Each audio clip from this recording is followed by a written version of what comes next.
les mondes du théâtre et de la télévision sont parfois loin d'être roses.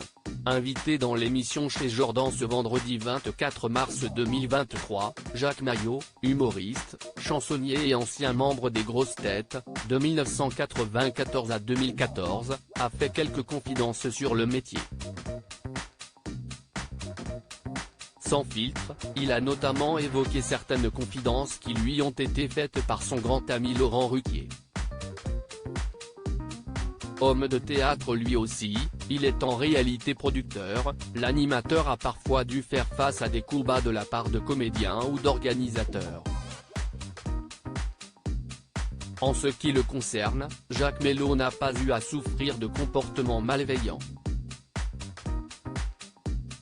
On ne se fait pas trop de coups bas car il y a une sorte de solidarité, a-t-il commencé avant de néanmoins avouer avoir eu d'autres échos. Mais je sais pas Laurent Ruquier, note de la rédaction, qui reste quand même un ami proche et que j'aime beaucoup, que de temps en temps on lui a fait des trucs pas très sympathiques, a-t-il révélé.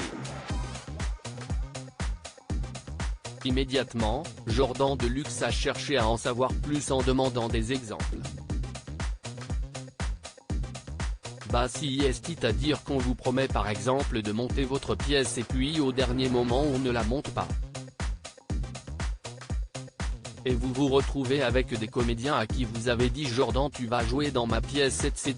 et au dernier moment ah bah finalement non.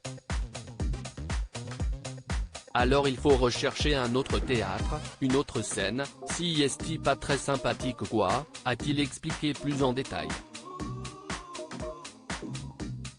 Ça peut être un petit peu tendu néanmoins, Jacques Maillot, qui a révélé le salaire qu'il touchait pour les Grosses Têtes en décembre 2019, assure ne pas avoir vécu de situation trop humiliante ou violente.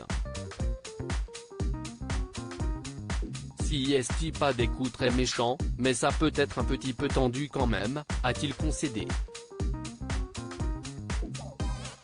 Pour rappel, Jacques Maillot a intégré l'équipe radiophonique des Grosses Têtes en 1994 suite à la demande de son ami et animateur de l'émission Philippe Bouvard. Il reste sociétaire pendant 20 ans et quitte le groupe en même temps que le célèbre animateur, en 2014. Depuis, l'humoriste se fait bien plus discret. Il se consacre à la gestion du théâtre des Deux Ânes, dans le 18e arrondissement de la capitale. Il est également chevalier des Arts et Lettres et fait partie du comité d'honneur de l'Association pour le droit de mourir dans la dignité, ADMD. Discret donc, mais pas inactif pour autant.